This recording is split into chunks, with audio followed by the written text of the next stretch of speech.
Lots of thunder and lightning tonight here in Central Florida. They must know that this is Tennessee, Florida week.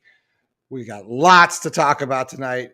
I'm Brendan Martin. There's no Buddy Martin tonight. Yes, that's right. Buddy is on assignment, and he will not be joining us. So you're stuck with me, but don't worry, not to worry. We've got the amazing, the one and only David Whitley from the Gainesville Sun. He'll be joining us. Kyle Curtis has joined us as well. He is going to be on the show. We've got Lauren Meadows that's going to come up. We're going to talk about it. We're going to talk about, I sound like Billy Napier in his press conference. We're going to talk about it. We're going to talk about all the things that Florida needs to do or hopes to do, what Tennessee may do. Are these teams for real? Both of them, by the way. Both of them, are they for real? We're going to talk about your questions. We're going to have all sorts of fun. Maybe not fun, but just one moment. Want to tell everybody right now, if you're not subscribed to this channel, there's a little button right down in here, a little button. Click on the subscribe button. That way you get notifications when we go live, when we post interviews, all that kind of good stuff. It's really, really important. But that's enough about that. Let's get it on. It's time again for Buddy Martin. Call him up and tell him what you're thinking. But be kind because he's doing the best he can. Better, stronger, faster. Mama says that alligators are ornery because they got all them teeth but no toothbrush. Hey, what if the voice calls while you're gone? Take a message. Bye. Ready, champ? I'm ready for this my whole life. I'm incapable of small talk. But that's why you love me, right? Kind of intimidating to be in the presence of so many great athletes.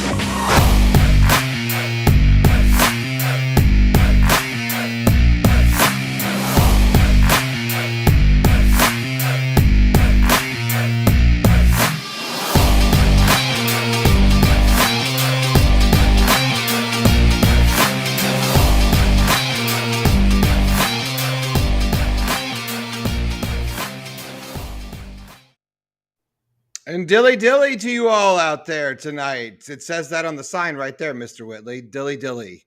Dilly dilly to you too. How are you tonight, sir? Did you get the storm up in Gainesville? Because it was popping here. I mean, it just quit. It was been crazy.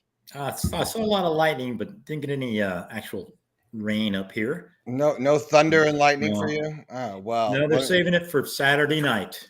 Saturday night. It's the big night. It's the big night in a lot of ways, I think. I first of all, love this game.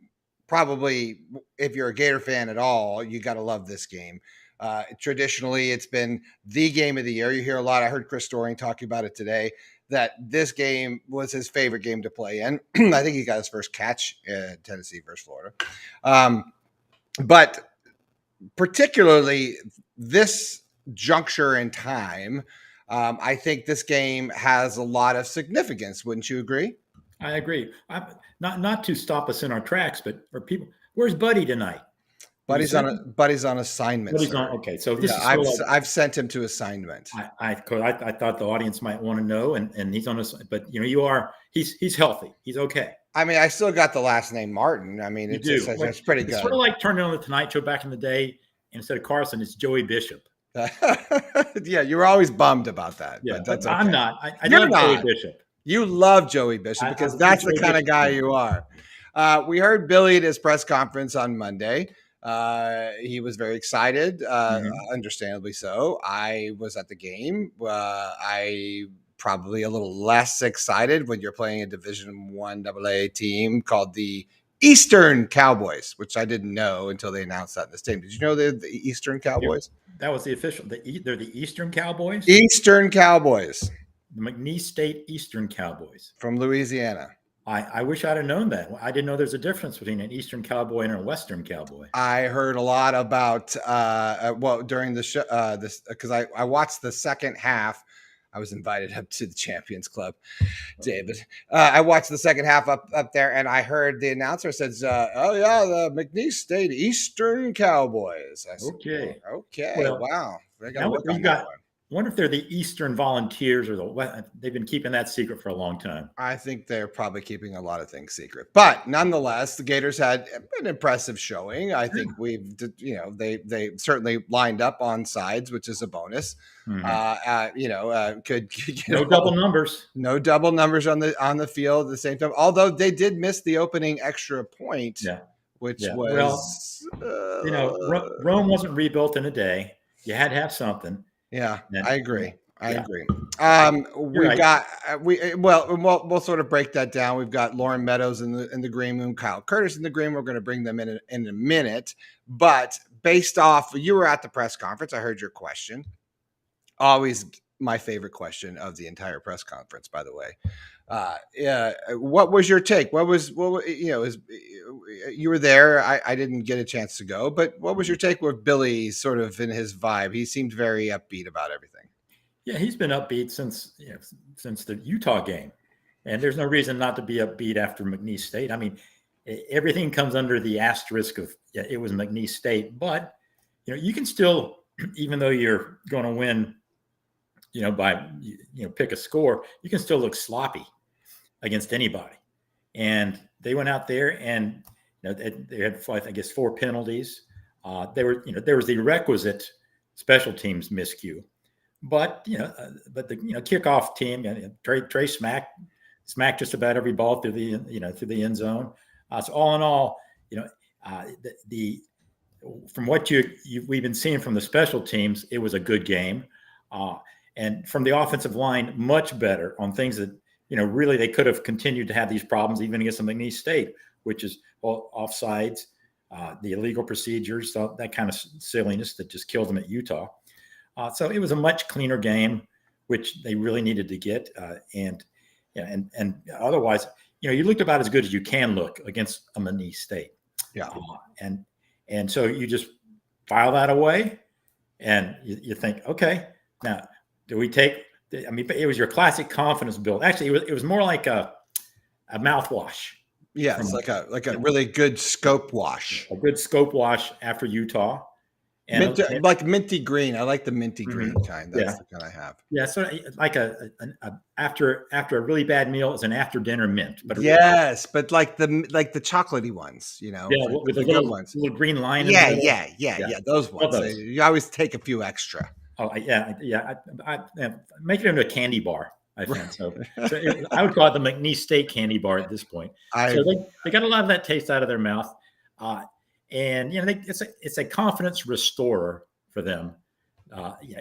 And although they're not fooling themselves either, they know that it's a completely different ball game this weekend. Yeah, but you don't want to go into it still thinking, Jesus, we can't even keep 2 number 3s off the field at the same time. Right. Right. They had, Graham Mertz 14 for 17. They if they'd have kept running the ball, at first I thought this is going to be the night where they're going to have 3 guys run over 100 yards. Yeah. And you did see a lot of the things that you would want to see, especially after the debacle in Salt Lake against a non-SEC opponent. But, that all being said, this being Tennessee, Florida, and I would be remiss if I didn't bring in my 2 guys right now because I've been talking to Lauren Meadows and Kyle Curtis all day along with that. So I'm going to pop them both in right in. Hey, how you guys doing? Somebody's got double audio. Hold on, let's see which one are you. Hold on, let's see. Kyle, you're good. Lauren, I'm hearing 2 audio. Hey, Kyle Curtis from GatorbaitMedia.com, one of our star reporters. Kyle, welcome to the show. Kyle, you were at the game. You were in the press box. I don't want to get in too much about the candy bar game. Yeah. But you agree with what we're talking about, that this was what you wanted to see out of Billy and the boys. Yeah, I think it was exactly kind of what Napier touched on in the press conference after. They did what they should have done. It was what we wanted. It's kind of what we all expected was going to happen. It was kind of a get right game. It was cool to see a lot of those guys. I know Michael Leon got in there at the end. Max Brown got some reps just in case, if anything were to happen to Mertz, the status of Jack Miller right now being uncertain. it was good to get some of those guys some reps. It was good to see Trayon Webb kind of come in there and get 2 touchdowns as a true freshman. So, yeah, it was a good get right game, especially before debatably one of the biggest games of the season this week. Yeah, well, those are some very good points. Oh, Lauren. I think we hear maybe something extra from you. He's in the Grand Canyon. There's an echo. Echo from Lauren. We didn't have it a second ago. I'm going to pop you out again, Lauren. So while Lauren works on that, it's probably something coming through either your speakers or something there, Lauren. You'll figure that out. So enough about that. Enough about the Eastern Cowboys. They won. They should have won. Scheme, everything looked right. What are we going to do? Now, question. After a big win, say they won the championship, still there. Still there. Does the coach go to the locker room after and say, how about them Eastern Cowboys? I think that's what they do. Okay. I think that's what they do. That's the last we'll say about McNeese versus the Western Cowboys, that's which right. is an interesting take. So we've got, and hopefully Lauren gets that fixed. I've been talking to her a lot about this today. We've got Tennessee coming into town, haven't won in the swamp in 20 years. You've got a new quarterback, which I know you watched the team, the game last week with Tennessee and their version of the Eastern Cowboys. Where they, who did they play? Prey something, Austin P, whatever. Yeah. They didn't look all that sharp. I don't think, they were trailing, I think, in the first or second quarter at some point. Joe Milton doesn't seem to be sort of like looking sort of Joe Milton of last year as much. They're not really synced up as much as you would think if you're a Tennessee fan. Would you agree? Well, David? Yeah. It's funny. They played the kind of game that's also I think. There we go. Boy, that Lauren, he's cursed tonight. Not as cursed as the Jets fans, but still he's cursed. Yeah. Very nice reference there. I like that. Yeah, I'm sure everybody got that. A moment of silence for Aaron Rodgers. Yes. Yeah. So the nicest guy in the world. Yeah. But back to Joe Milton. And that Austin P game, they looked like, I think Florida fans feared Florida would look against McNeese State. A team that they should obviously just blow out, and they were out there and and played sloppily, and nobody came away impressed with it. And the week before they blew out Virginia, but Virginia is just not a very good team.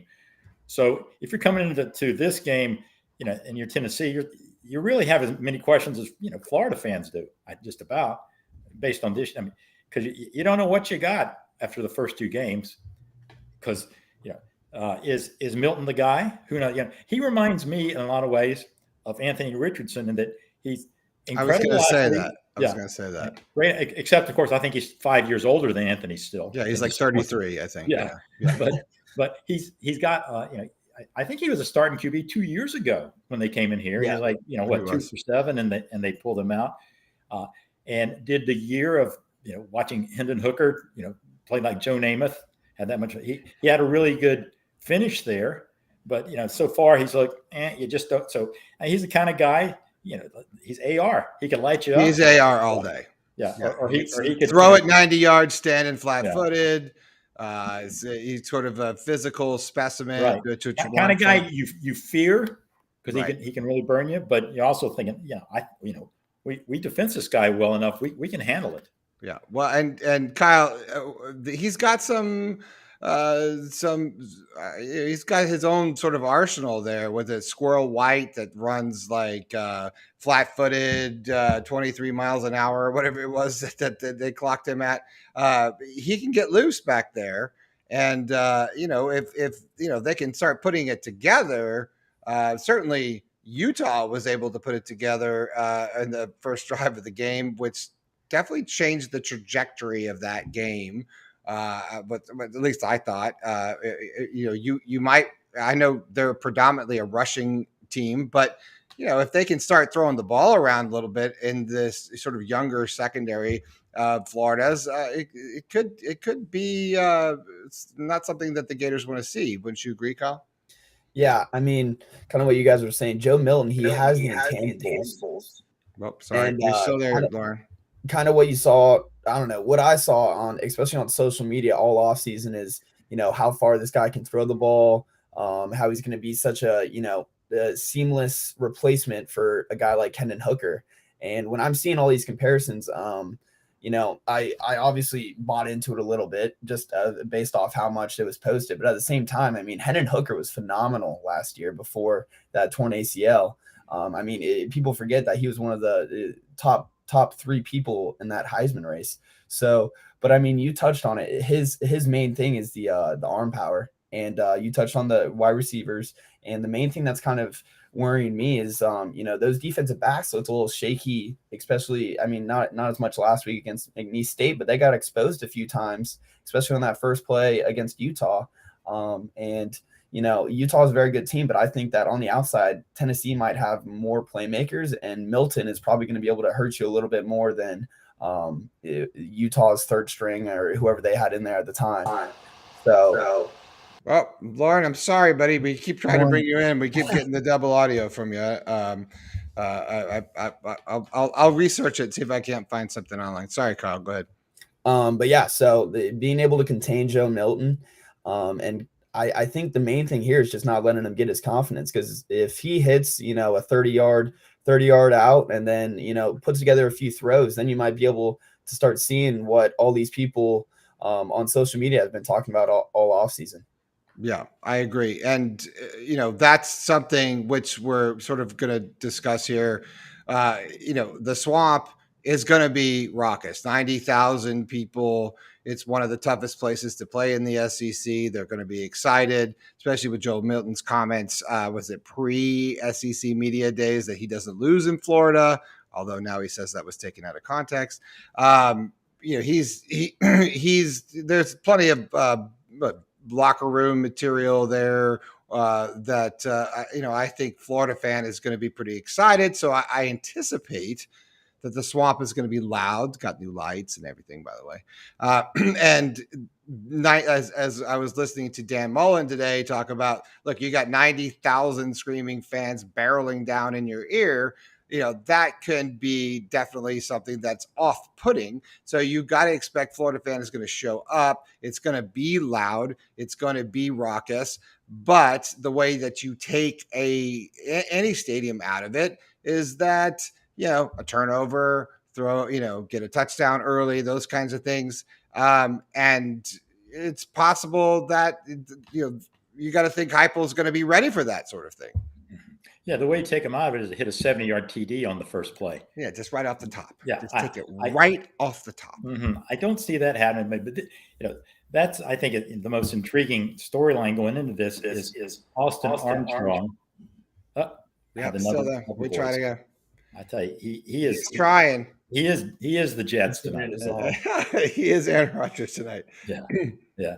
But the Austin Armstrong. I mean, this is the real test for him, because after that 70-yard TD, the defense settled down at Utah. But I think Utah, especially without Cam Rising and I forget the tight end's name, but that was not a full bore Utah offense that they faced. I think Utah, that offense could be considered good at best, mediocre to good, and Florida, they handled them okay after that 70-yarder. But it's not like anybody came away thinking, "Oh man, this is the 85 Bears we got here defensively." And then, and then last week, it was a shutout, or it should have been a shutout. And I mean, they played great, but again, asterisk. So, everybody knows what Tennessee is capable of regarding. I mean, and Billy was saying, they lost Hendon Hooker and some half their, like, the left side of the offensive line and some good receivers, but they're getting to that plug and play mode now in the program where they just put in another stud. It's not a plug and play after Hendon Hooker, because he was, it's just astounding how good he was last year. Yeah. And he if Caleb Williams had faltered at the end, and Hooker, if they had managed to beat Georgia, Hooker might have won the Heisman because he's not a guy that you just replaced. And so you're right. For all the Austin Armstrong, is he good or bad? That 12th man could be the best player that Florida has coming into this game. Yeah, because we've seen everybody who's been to the Swamp when the Swamp is really rocking knows what kind of impact that can have. And even though Milton is 25 years old or whatever, and is certainly 36. He's 36. Actually, seeing this kind of atmosphere, he hasn't been in the position where he's got to perform in this kind of atmosphere. And 2 years ago they came in, but this was before things really deteriorated for Dan Mullen, and the Gators were doing okay, and Heupel was just getting things. I think they were 7-6 that year. Yeah. So, and he was just getting started. So, and you could see then that Heupel was based on how Tennessee, with just the dumpster fire the 3 years before that, you could see that they were a better team, better discipline, and it was just going to be a matter of time, and that Heupel knew what he was doing. And their time came pretty quickly, evolved last year. But you could also see, Milton. So he said he's never lost in Florida. Well, he lost that night. Yeah. And I presume he probably lost a game or two at Pahokee, isn't that where he's from? I think so. I think, that's where he's from. Yeah. But, I guess he doesn't lose in the state of Florida. So, there's that. Again, he said that was taken out of context. I think he's. So we'll give him the benefit of the doubt. Maybe he meant, the state of Eastern Florida. Maybe in his mind. Cowboys. Maybe it was up in his mind a little bit. Like I'm not sold on the guy either. I mean, he's not looked that impressive. And like you said, he is an AR type of quarterback in a sense where you think he's going to be great. He's going to do all these great sort of things. He's got a rocket for an arm. He's fast. He's quick. But it's, sometimes you got the wrong sort of elements in the soup. You know what I'm saying? And the wrong ingredients mixed in. Yeah, he's yet to prove that, what AR didn't prove it, that he can go back, analyze a defense like that, make the right read, deliver it, the short passes where he wants to, and have the touch to do it. I mean, he can do it, but can he do it consistently? I'm thinking of, Jalen Milroe, the QB at Alabama. Who same guy, great athlete, great arm. And, he looked good in that first game against whoever Bama played and blew him out. And then he played Texas, and they exposed him, to an extent that, you can work those guys to your advantage, get them in positions where they're uncomfortable and make them make those passes that they don't like. AR to his credit, he made it, he came through quite a bit, but you're just always holding your breath. And so it's like, you wouldn't be shocked if Milton goes out there and has a great and does some eye-popping things, but you also wouldn't be shocked if he goes out there and throws 2 interceptions. Well, that's what you hope, isn't it, Kyle? Is that that he kind of sort of shits the bed a little bit and doesn't able to do what he's needed to be able to do. Can you say that? I can. It's YouTube. I can say that. Right. Yeah. And Buddy's not here. So I can definitely say that. So I'm not going to be in trouble. I'm not going to be grounded tonight. So a 7-second delay where they go boop, boop. Yeah, we'll take that out later. Gatorade media blur. Right. Boom, right there. Yeah, that's okay. No, kind of what I was just saying. I think that the main thing for the Gators defense is stopping that run. The front seven obviously has to hold down their portion of the defense and not letting Joe Milton settle in. It's kind of going back on what I was just saying. I think if Joe Milton can string together a good first drive and get points and, go 5 for 6, Gators might be in for a long day. But if Austin Armstrong is able to get some pressure on the quarterback and stuff like that, then, that's just going to make it easier on the defensive backs and, make everything flow a little bit easier. But, I think it's an identity game for not only Florida, not only Tennessee, but also Austin Armstrong. I saw him, the Florida dropped a video today, and he was talking about how just, there has to be elite communication pre-snap in the huddle, all the way throughout the game. There's no more excuses. There's no more my bad or any of that stuff. And that's kind of the mentality you have to have when, a top 15 team rivalry game is coming into the Swamp as a, touchdown favorite. Yeah, and I think that's, Tennessee's a run first offense this year. There are no bones about that. Obviously, they want to establish that so early in the swamp, control, time of possession, all of that's going to be important. Does Florida have the defensive core? I mean, look, you can't just bring 4 and drop 7, I think, against against Tennessee. I think you have to be a lot more dynamic and extreme in that process. You have to have a defensive scheme. You have to be flying around, and we're going to have, this is going to press Austin Armstrong this year. We're going to have to really see some coaching this year, some really good defensive schemes, and see how effective that can be, because I just don't think you can just play straight up here, because you do have some personnel matchups that aren't going to, equal up, at least on paper.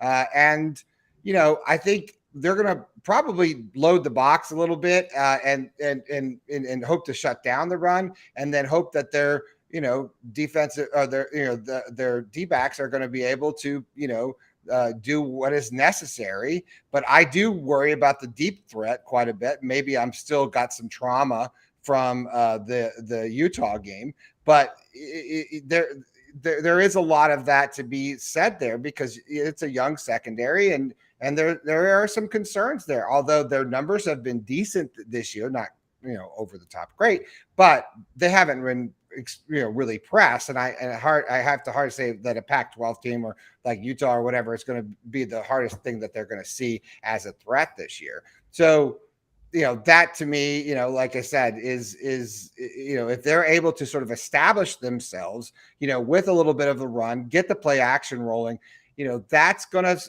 really start to take, the swamp out of it. Now, I'm not trying to be a hater. I'm not trying to say that Florida is, not necessarily out of the game. I think the point spread has actually changed half a point today in favor of Florida. So Vegas started at 8.5. And now they're at 6.5, I think is what I saw today. So obviously Vegas thinks that there's something there.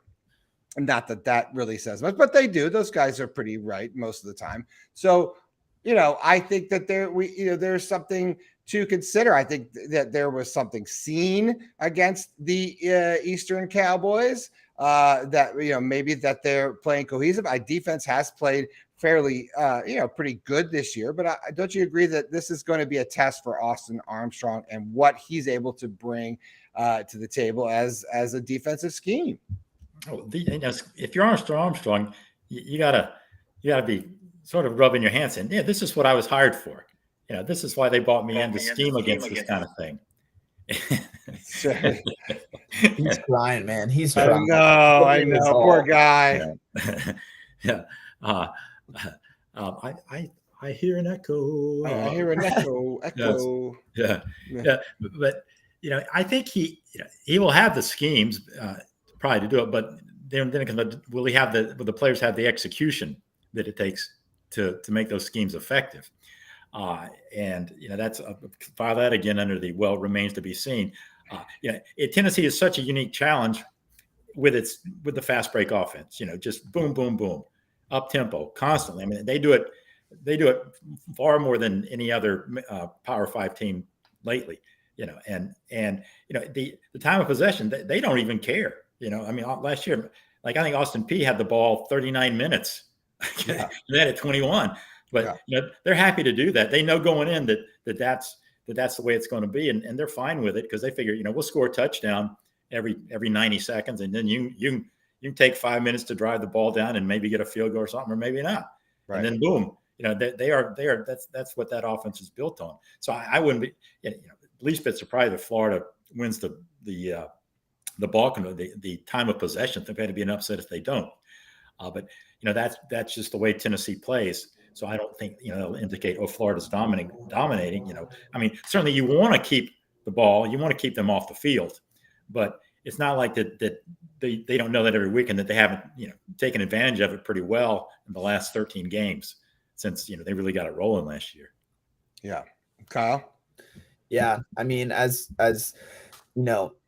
Tennessee's play style is evident, and last year when we played them, I think that they jumped out early right away.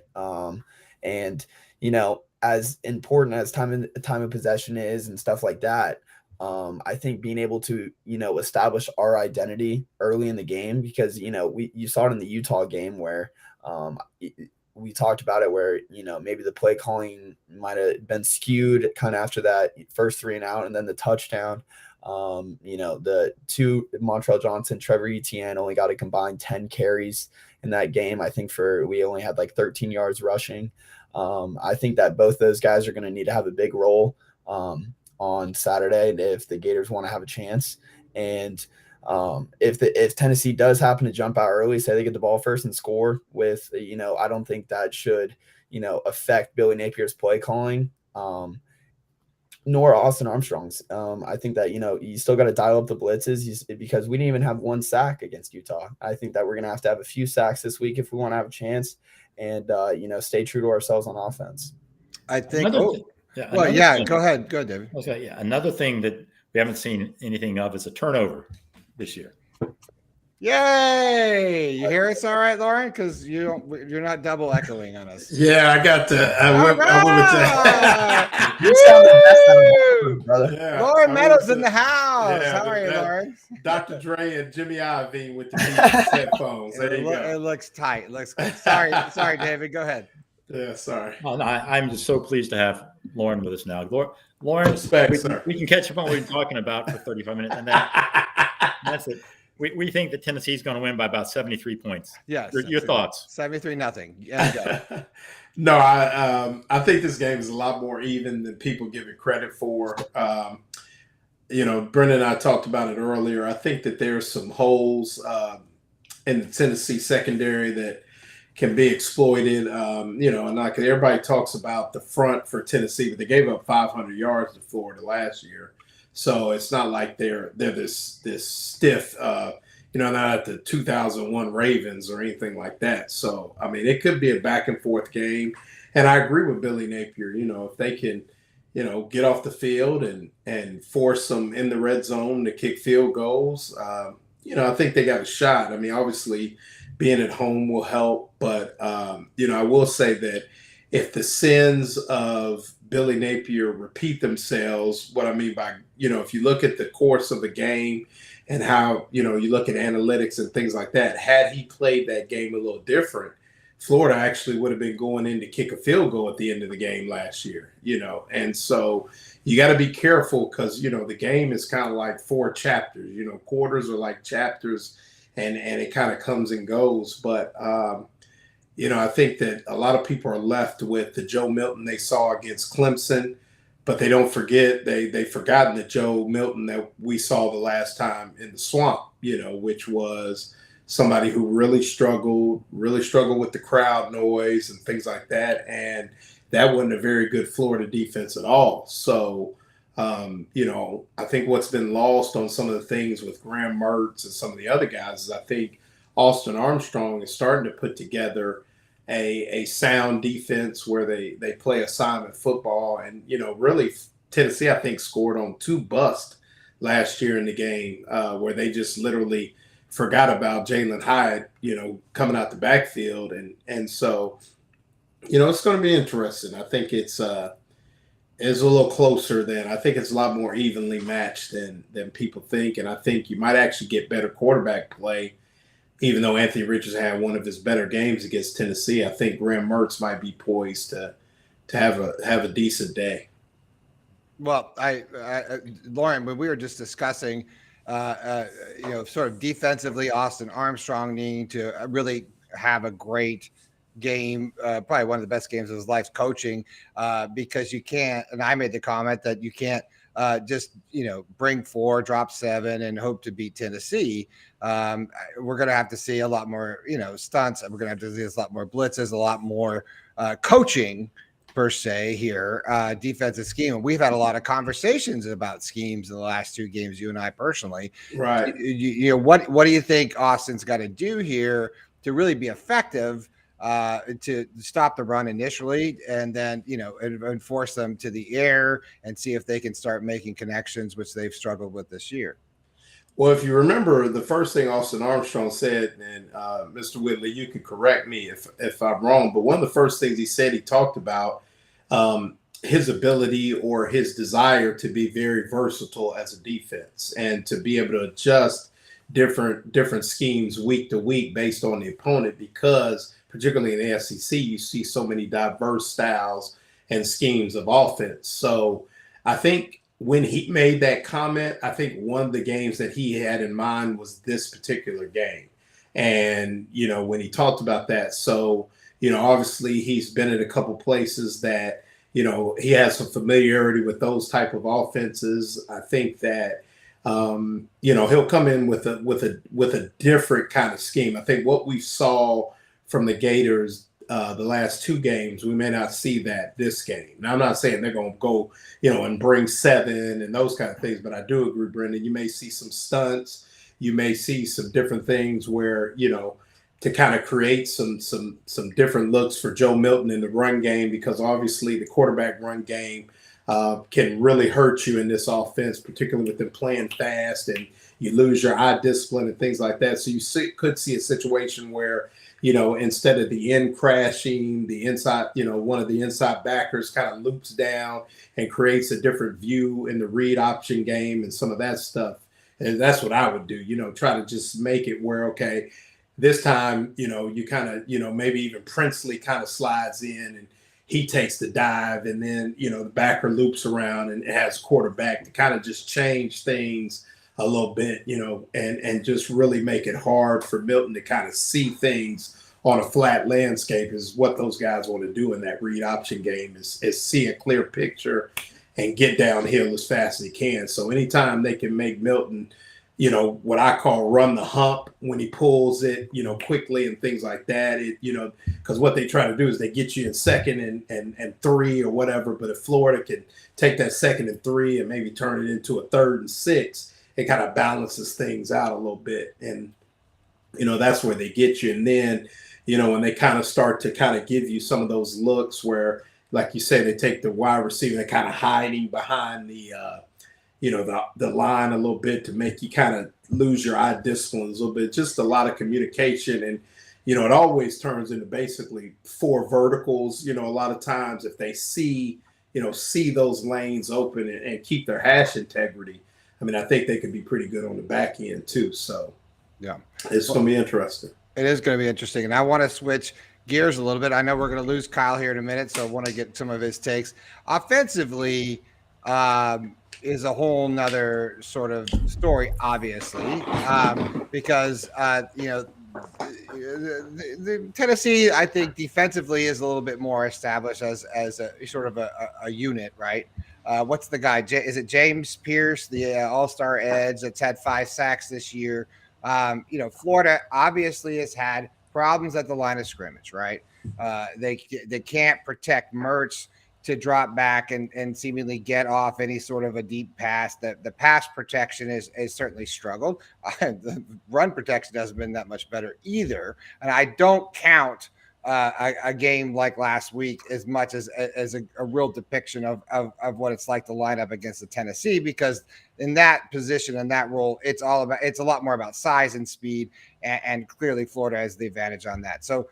But Florida is going to have to block, and that includes, you got to think Heupel is going to force Florida to beat them in the air with a longer pass. They're going to look for a lot of those slant plays. They're going to look for a lot of these quick 10-yard and out dump plays. Florida's run a lot of screens and a lot of stuff, within under, 10, 20 yards, under the, or less, as far as, not going for the big strike. And I think that's because Billy knows that, that maybe Graham is not going to be protected. So I know, you've got, some definite issues and some definite question marks there. Kyle, could you sort of expand on what you think Florida's got going on there? Yeah, so big news is that starting center Kingsley, help me pronounce his name, Guacon. No, I can help you. It's Kingsley. That's yeah, I was just gonna go. I was gonna go with Kingsley, but I felt like Kingsley. This sentence, yeah, coaches say Kingsley. We're just going with Kingsley. Yeah, all right. Kingsford. Kingsley's healthy. Kingsley's healthy, so he's projected to obviously be back in that starting center position. And honestly, I think that's going to take a lot of pressure off of guys like Austin Barber, Micah Mazuka, a lot of those guys who, may have had to, help over a little bit just because, especially in week one, maybe not as much last week. So, even giving Mertz that extra second or two, it helps out Mertz and it helps out the wide receivers. You finish out those routes and you don't have to settle with those, dump offs or third options. So I know I read the Heupel press conference today where they asked him a few questions about Florida and their skill makers and stuff like that. And, he just had high praise for all of them. He said, Etienne and Montrell, they're two of the top backs in the SEC. And he said the same thing about Pearsall. So, I'm sure that they're preparing for them, especially after Pearsall's game last week. He's one of the sharpest route runners, and not only the SEC, maybe the nation. And then, Montrell and Etienne, that at any given moment, they can, break it off for 80 yards. Yeah. He's Kyle Curtis. If you want to read some Kyle Curtis, you can check him out on GatorbaitMedia.com. We're running a special right now. Code WINNING. It gets you 20% off on your all access membership. Kyle writes there regularly. He does a lot of the message boards and all that good stuff. Kyle, thank you very much for joining us. Good job. And you can go to the bar now. Thank you, guys. Good night. Good night. There's Kyle Curtis, everybody. On what Kyle said, Lauren, you and I'm not ignoring you, Mr. Whitley. Lauren, just because he talked about Kingsley, and you made an interesting comment about that. And I don't want you to say, I'm not trying to out you as saying something negative, but I'll say it in a way of, he's not your probably all SEC center. To begin with, would you agree? Yeah, I would agree. I mean, I think that, this is me being, this is what they pay me the big bucks for, I guess, is he's an average center. I mean, he's not, I know that offensive line calls and things like that, and the center being there is important, but, it's not like he just goes and whips the brakes off of every nose guard he faces in the SEC. I mean, it's just not like that. I mean, he, is an undersized center who plays extremely hard. And, from a motivational standpoint, I think it could be key just kind of having your anchor. But, in a lot of ways, I think it's an excuse. I mean, it's almost like, well, Rob Sale can't be a good offensive line coach without his center. And I don't believe that. I think Rob Sale and Darnell Stapleton are maybe the two best coaches on that staff. And so, I don't necessarily know. I mean, could it make a difference? Absolutely. But will it be the difference? I don't know. I mean, I think the game has to play out, but it's just one of those things where, just like last week, everybody was talking about the freshmen that were playing. Well, the freshmen were the ones jumping off sides and not being on the team, with the 8 men on the field and those kind of things. I think that those are things that, we gotta stay. We want the truth, but then we don't want to hear the truth. And I think it's one of those things where, when I saw that, I was like, okay, that's news, but it's not like if they didn't think Graham Mertz was going to play, and now Graham Mertz is going to play. And I'll probably catch some flack from somebody about that, maybe. But, just the way I feel, I think we've got to look at this roster as a whole, and this game will hinge on a lot more people. If you had to list them, it will hinge on a lot more people before you get to Kingsley and Walken. And that's the way I feel. And so, the offensive line is a unit, and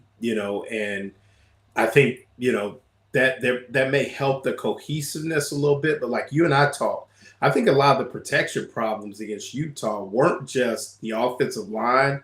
That ball versus those pressures and things like that has to come out now. And when you're getting 6 and 7 man pressures and you're running a play fake, even high school coaches will tell you, the play fake is out the window when you see that pressure. Get it up, get it out. But you have to present routes and schemes that allow for that. So I think that, like we talked earlier, if they could, if Kingsley will help them maybe slide, the protections to a certain pass rusher, things like that, and they weren't doing that with Jake Slaughter, possibly. But like Billy Napier said was yesterday, Jake Slaughter was the player of the game. He was their offensive lineman. Yeah, so. Yeah. I mean, he played pretty well. I mean, he's the future. So, and I even had people tell me, well, Kingsley might get Wally pipped when Slaughter was starting against Utah. So, it's like we want to fit the narrative for, to make us feel good or make us feel better. But in reality, it's not like Dermontti Dawson is lining up for the Gators tomorrow. I mean, or even, who. They've had some good centers at Florida. I mean, it's not, who was the kid a couple years ago? I mean, he's not as good as that kid. Who was the kid? Help me out, Mr. Whitley. I don't know. I didn't start covering the Gators. I was saying the kid that was undersized when they were really good under Trask and with Trask and those guys. Yeah, so I can't remember, but somebody help me out. But I'm just saying, I think that's a small part of the big picture. I think it's more about scheme, forcing Tennessee to cover all 53 and a third as well, which I thought they did a great job against McNeese State in doing that. It's kind of like, I had a coach tell me one time after us putting about 40 on him, he said, well, the only reason you beat us is because our coach didn't call our good plays. Well, Billy Napier needs to call his good plays Saturday night. And, I think that's a nice transition. And David, I'd like to ask you, as a whole, and again, we're not trying to, I think we're just sort of analyzing, what, is sort of reality going into the game. This is sort of the facts as we know it. There's been a lot of question marks about Billy's scheme offensively, play calling, that sort of a thing. Billy's calling the plays for the sidelines. Do you think that is true? Do you think that Billy lacks that offensive coordinator, coaching position, or is this something that is just more of development to what you've seen so far? Mm-hmm. When you see what everybody else does, and virtually 95% of Power 5 have offensive coordinators, and the guys who haven't, they've started getting them, and you start thinking, well, there's a reason for this, because the job has gotten so big, as a head coach, the hands-on thing, and Billy says, I'd like to be an offensive coordinator because it makes me a better coach, it keeps me in the game more. I'm sure he believes that, and that's probably true. But there's so much more now to just being the head coach and delegating all this. There's so many things to delegate. I think that he could use an offensive coordinator, if nothing else, just so he can have I think he would quickly adjust, and he would stay in the game as much brain-wise as he thinks he needs to, whether he's calling the plays or not. Because that's just. I'm trying to think of the guys who are calling plays that have been successful and our offensive coordinator. I mean, Lincoln Riley, I guess, comes to mind. Riley, yeah. But I mean, they're few and far between. And if they continue to not win, that's whether it's true or not, that becomes an easy hobby horse for everybody to say he's not doing it. Frankly, I don't know enough about the X's and O's of offense or defense to dissect every play, like, oh, he should have done this and that. But I know it is an easy thing to point to when you're doing something and you're losing. And he's made some curious calls. And I don't so much like the play calling is just some of the decisions. The scared money don't make money. We love that. People love that thing, but sometimes you question the wisdom of it. Yeah. And some of the riverboat gambler aspect of it that he has. So, to answer your question, I think that it will become, if they don't win, whether he deserves it or not, that'll be a growing issue that, whether it's that he needs to get an offensive coordinator in here to make the right calls. you know, and if I may just put in a word as the president of the Gainesville chapter of the Kingsley Egwacon. Oh, please. Please do. Yes. Yeah. I do think they really missed him at Utah simply because Slaughter played so poorly, and he admitted as much, you know, but he did play better. You know, he's the most improved player out there, as they said in the second game, but still, you know, yeah, they won't win or lose based on Kingsley's play, but you know, anytime you get a veteran in there who has been out there, it'll help. But you know, I think the offense as a whole, you know, we've seen through 2 games that Mertz is capable of running the show, and that he has the weapons on the outside and the running back, and it will all get back to that offensive line. How do they do? You know, if it's another Utah performance, they're in trouble. Yeah. Well, I mean, look, football is one of the ultimate team sports, right? Everyone's got to execute. All guys got to execute their job. Everyone's got to do their job. We hear that a lot. I'm doing air quotes here. Everyone's got to do their job, right? Kingsley's a piece of that. I think to sort of elaborate a little bit further, I think that Florida needs to set the pace early on. I think we need to see a little bit more of that hurry up offense, a little bit more of that. We saw that in last week where they played in the first couple of series. We saw that sort of 2-minute offense. I think that bodes well for this offense. I think we need to see a little bit more of these freshman wide receivers, Lauren, you know, kind of get the ball out a little bit more. Obviously, they need to establish the run game. That's no dummy. Every team's got to establish the runs game so they can have a play action, you know, all that kind of stuff.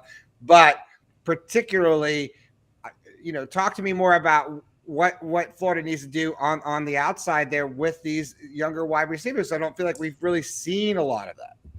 Well, I think the one thing they did really well last week was they got Eugene Wilson involved. And I mean, he's coming. I think he's going to be a special player, really good with the ball in his hands. And what people don't realize is, you know, the screen game has kind of developed into an extension of the outside run. So when they're throwing those bubble screens and those quick screens and they get 6-7 yards, you know, or even 4 to 5, those are almost like positive runs. And you know, he's become really good at kind of getting in space and doing some things. And then you've got Caleb Douglas and Ricky Pearsall who could do that as well.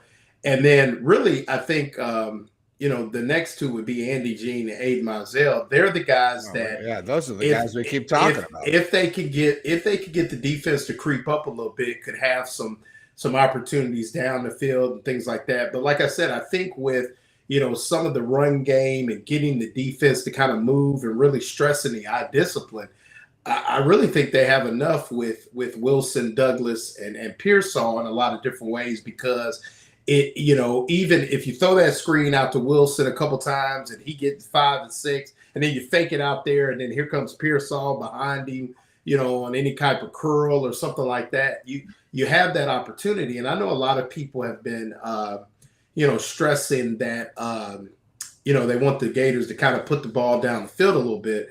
Well, I mean, against Utah, there was a couple times you didn't even see the free safety and the screen. No. They were not going to throw the ball deep against Utah. And the same thing with McNeese State. I mean, I looked up one time, McNeese State safety was at 22 yards. Now, what they did was they, you know, they had a really nice play design on the post to Pearsall. I mean, the kid did a real nice job of crossing that free safety's face, getting him to commit, and then Mertz threw a great ball behind him.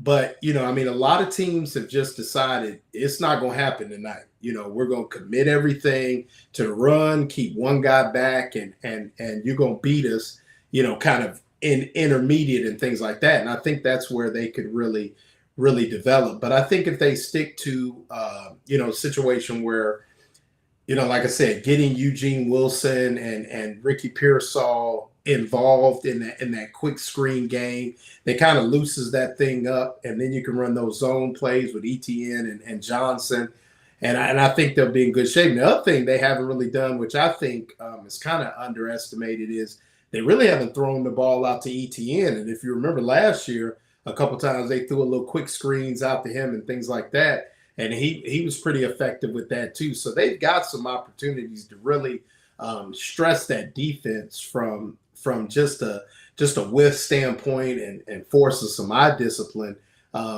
in the Tennessee secondary. But it's just going to be, when they call it, how they call it, and just kind of focusing on. But I think you're going to see a steady diet of the three wideouts: Caleb Douglas, Eugene Wilson, and obviously Ricky Pearsall. And then, and I don't think they'll be afraid to put the game into Graham Mertz's hands if Tennessee really sells out against the run. I mean, a lot of people may not like to see that, but I think Mertz, in a lot of ways has proven that he's capable of handling that. Like I said, if they can protect. Now, if they start bringing the noise on him, then they've got to put some things in position where he can get the ball out of his hands right away. Yeah, I guess Brendan vanished, much like much like the Jets, as we keep harping on the Jets. Oh God, poor Jets, man. They had it going out of Hard Knocks. I was like, man, they going to the Super Bowl. Yeah, well, you got to give them this. I think Aaron Rodgers will retire undefeated as the Jets starting quarterback. That's what they brought him in for. It's sad. Yeah, that's unfortunate. Yeah, but back to our more pertinent QB play. Yeah, I think through two games, Mertz is he won't ever satisfy everybody, but I think you got to be relatively pleased with what he's done, and he's answered the questions pretty much. And if he does have to win the game, I think they're pretty confident that he will do. I mean, there were a couple of almost catches last week, and he would have been 16 for 17. Right. They said they were drops. They were iffy. Absolutely. Yeah. Again, it's McNeese State, but also, even if you're playing 7-on-7, or playing nobody, you get, those balls are accurate. Right. Yeah. And, so let me ask you. Let me ask you this, Mr. Whitley. Is go ahead. No, it helps that they were keeping his jersey clean too. Absolutely. And that, as you said, that'll be a a key this Saturday night.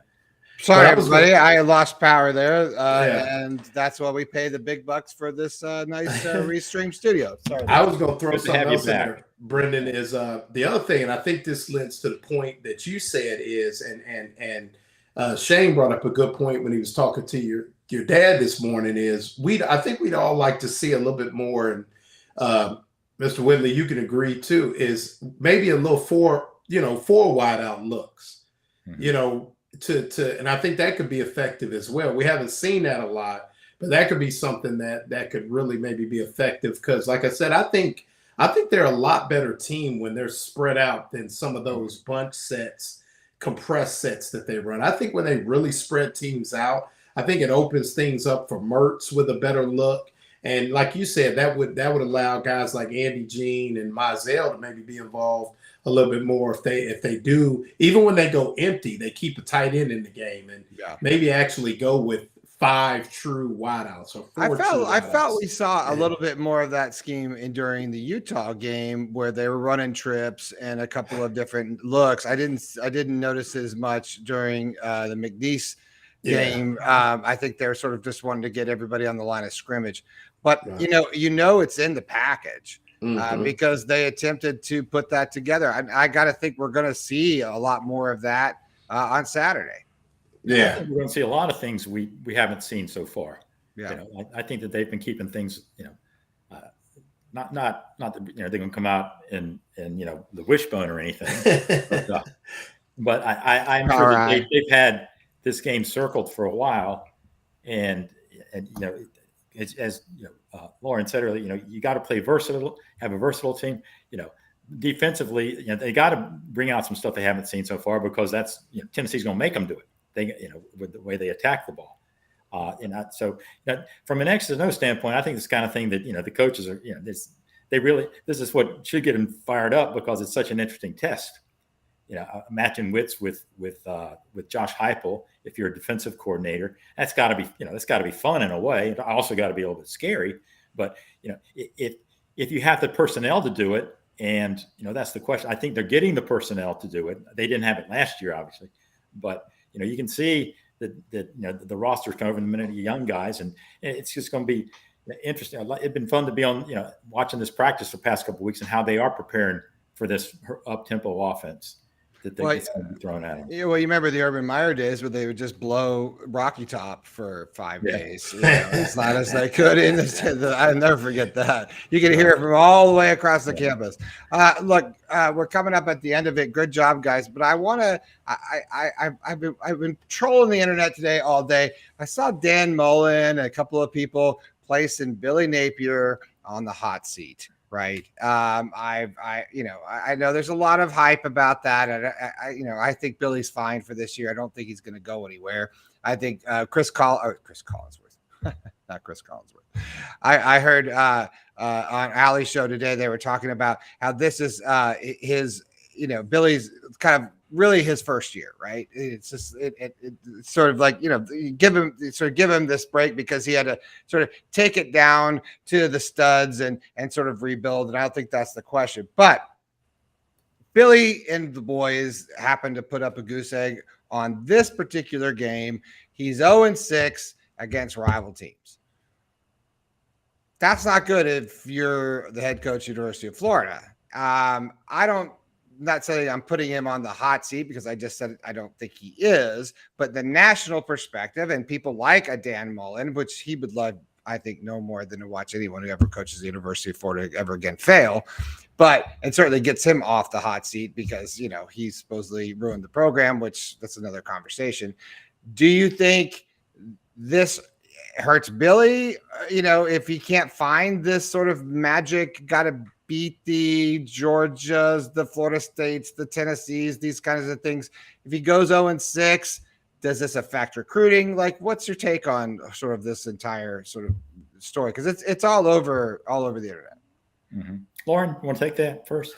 Well, I would say, define hot seat. It would be a hot seat. He is by no way in any jeopardy of being fired. So we can start there. But like you said earlier, 0-6 against rival teams, it's just not a good look. And it's bad all the way. Like I had a conversation with a staffer on the field in Salt Lake City before the game. And I said, man, you guys doing a great job in recruiting. And they said, well, we got to keep them. We got to win. That's the key. So they know. Lagway's going to be. Not that you're going to lose Lagway, but he's going to be in the swamp on Saturday. Next 2 games. But you got those fringe people and things like that, and winning talks. Absolutely, and it is not a good look because what do you say after a certain point when you've not beaten any of the rivals so far, and looking down the road, it's going get a little tougher. But not only have you not beaten the rivals, but you and I, we all know this. Florida does not lose to Tennessee in Gainesville. It just doesn't happen. Well, 20 years. Sure. So yeah, you're talking about, and it just the optics of the whole thing is just, and you and I have talked about this. There's so many optics that I think are just, I think it's not great when you don't win these kind of games. Now, if they can come out and get this win, and like I told you earlier, I always thought that Florida would beat Tennessee. After the Utah game, I didn't feel as good about that prediction as I did during the summer. But it's still there. And like I said, I think the teams are more evenly matched. But a loss here, it just doesn't look good because it's Tennessee, and it's been so one-sided in the rivalry. Dan Mullen got fired and still beat Tennessee. Yeah. Think about that. And that's so. He reminded the world of that today, actually. Yeah. Okay. I think one more thing about, and I like Coach Mullen, but if I was him, I would just kind of deflect any questions about. I think it's a bad look for him. I think he needs to deflect more questions about Florida, in my personal opinion. I think you're right. Mr. Whitley, by the way, as of note, the defensive lineman, Micah Yes. I don't know. Abercon. Yes, the guy, he decommitted yesterday. I don't think that had anything to do with, I heard that Georgia, he was already on the fringe anyways. His family in Georgia, I actually heard Georgia paid him a little bit more of that chain than Florida has. But, you do start to be concerned if you don't have a good showing against Tennessee. You got the future sitting in the stands. What's your take on what what Lauren was talking about? The hot seat. No, as you said, define hot seat. If hot seat means getting fired, it's not going to happen. Just because the only 3 or 4 people that he has to keep on his side, it starts with Scott Strickland. Strickland, I think, is firmly in his corner, and he will get at least 3 years to turn this around. I mean, even now they know that this roster turnover is still a work in progress, and it's going to be another year or so before he can be fairly judged on this program. Now, and that requires the dirty P word, patience, which fans don't have, especially when you are losing to your rivals. I think it's important, but let's face it. What rivalry should they have beaten last year? They were favored in 0 of those games, and they lost. I think nobody would be shocked if they lose to Georgia. As Lauren mentioned, of the rivals, and we're talking LSU, FSU, Georgia, and Tennessee. This is the best chance of a rival game that they have this year because, LSU looked bad obviously against FSU, but you're still, you think they're going to get it figured out, and that game's in Baton Rouge, so the Gators certainly won't be favored there, and Georgia no, and FSU at this point, right now you're talking, you're talking 2 of the top 5 teams in America that they're going to. So, if you're going to break that rival hex, right, and get that albatross off, that makes this game a must-win game from that standpoint. It's not. What they must do is not play sloppily and go out there and have the same things that make the fans pull the hair out, which is the offsides penalties, the bad, the missed field goals, all that stuff that people were turnovers. The turnovers. If they play well and they lose, but you end up feeling good about it, it would help.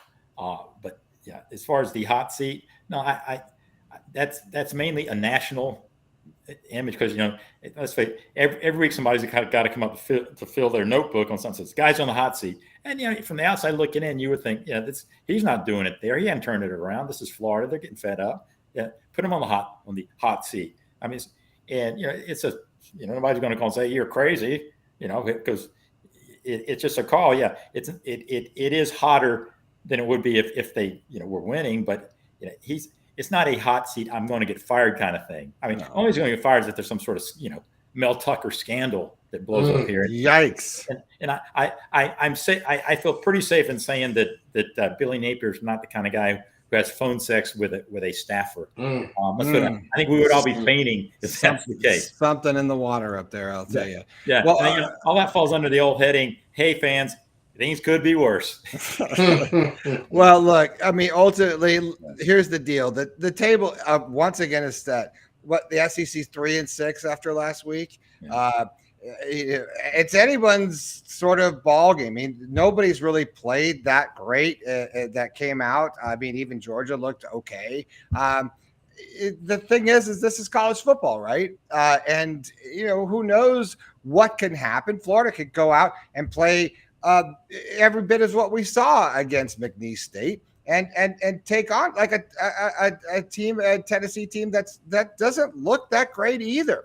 And they're struggling to find their stride in this whole thing. So the good thing is for Florida fan is that you're in the swamp and it's going to be loud and you're going to have 90,000 freaking out Gators wanting to get in Milton's ear. He clearly has an issue with that. And so if you see him sort of, wheels come off there, Florida's got a real good shot if Austin Armstrong can come out with a good defensive scheme and Florida can control time of possession.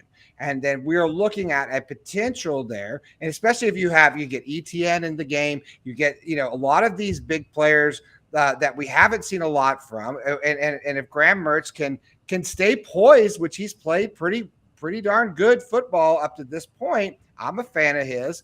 I think that there is a potential for Florida to win this game if everything sort of congeals. Is that right? Everything kind of just meshes together and makes sort of,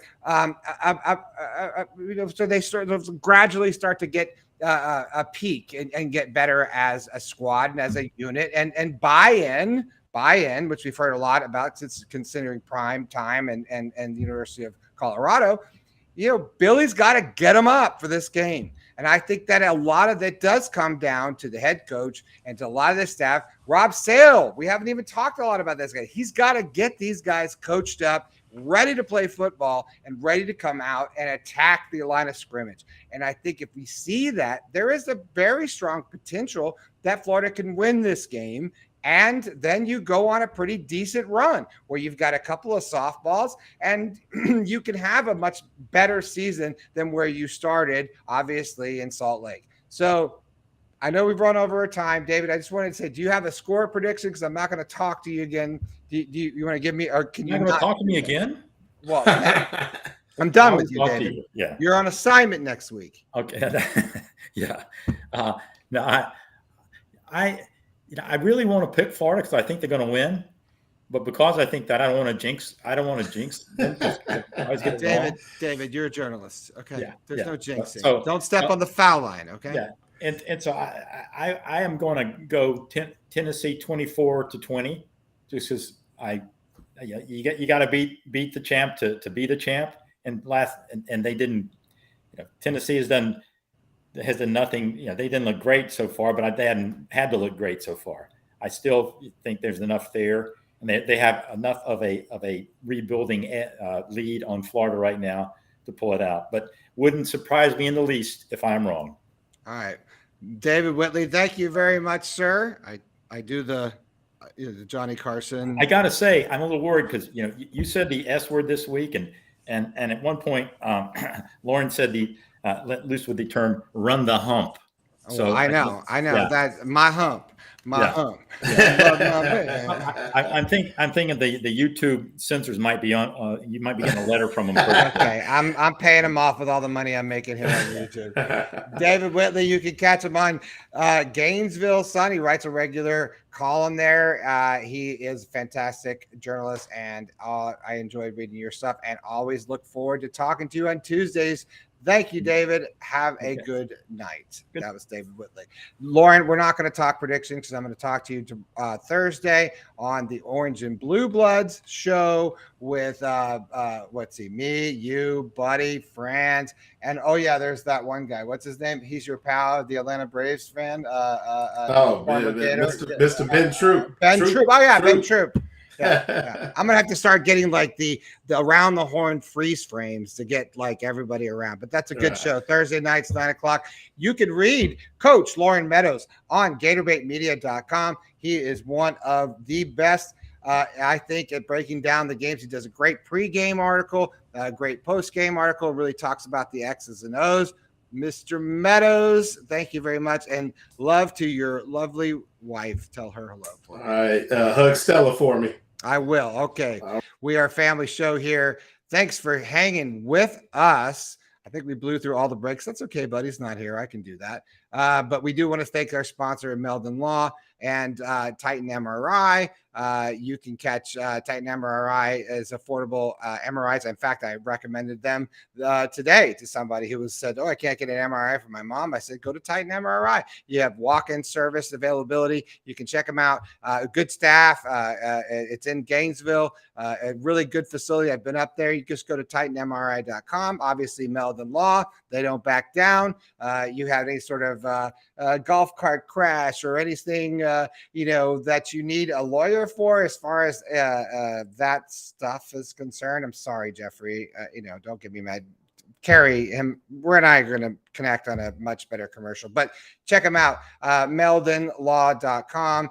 And they are a fantastic and loyal sponsor. And then finally, which I'm doing all of this off the top of my head, we always want to thank our valued customer, value who's been with us, I think, since the inception, which is here in Ocala, Florida. You can go out and check out Renstar Medical Research.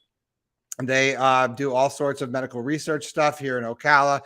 I don't have what they're currently looking at, but if you are interested in that kind of thing, you go down to redstarmedicalresearch.com, seeking tomorrow's answers to the health questions of today. Holy mackerel. That was tough. Lost power tonight. Appreciate you all dealing with me, being there with me. I know it's not Buddy Martin. I know it's not what you all are used to, but nonetheless, I think we had a great group of guests. And David Whitley, as we thank him, has been on. Kyle Curtis, Lauren Meadows. All those guys do a great job, work tirelessly at their craft and what they do. If you want to read more of Lauren and of Kyle Curtis, you can check out currently right now our awesome deal that we've got running at GatorbaitMedia.com. It's 20% off right now, all access annual membership at www.gatorbaitmedia.com. You read Thoughts of the Day with Franz Beard. Buddy Martin writes a bi-weekly column down there. We have Matt Corderaro, which we got to get Quattro on the show. I don't know why he's always busy. We've got Kyle Curtis. We've got Lauren Meadows. Sometimes I write a pretty crappy column and I'll put it up there. But we've got a new thing now. If you're in the app, the Spaces app, we got a whole new gallery going on. That's right. Week 1, week 2, photo gallery going on right there by Chris Spears, taking awesome video and photography. And he's the one responsible. If you've seen this Won't Back Down video on Facebook Live Facebook right now, that is literally at 50,000 views. Burning up the internet. It's the only one I've seen that he walks around the entire field and he shoots all the LED lights. It is awesome video. You can check it out on our Facebook page. That's at Gatorbait Media. It's sitting, I think I have it listed as one of the featured videos, but it's an awesome video. You got to check it out. All that stuff's available at GatorbaitMedia.com. We are real journalists for real Gators. Holy mackerel. I really appreciate you guys being with me tonight and braving through the storm, those of us who have gotten through it here in Marion County and Ocala.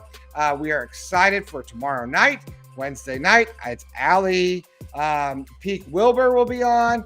We've got David Milton on. Buddy will be back. I'll be annoying the shit out of everybody. It's going to be good stuff. So make sure that you come around for that tomorrow night. And then Thursday night, of course, we're going to have the Orange and Blue Blood show. That is it for me tonight. Brendan Martin, dilly to you all and my Trulies. I always have my Truly. I don't care what you think about it. I'm still very. Don't punch my man card. I like Truly. Keeps the gut there. Keeps me svelte. Thanks to everybody that are watching. You all make the show, and have a great night, everybody.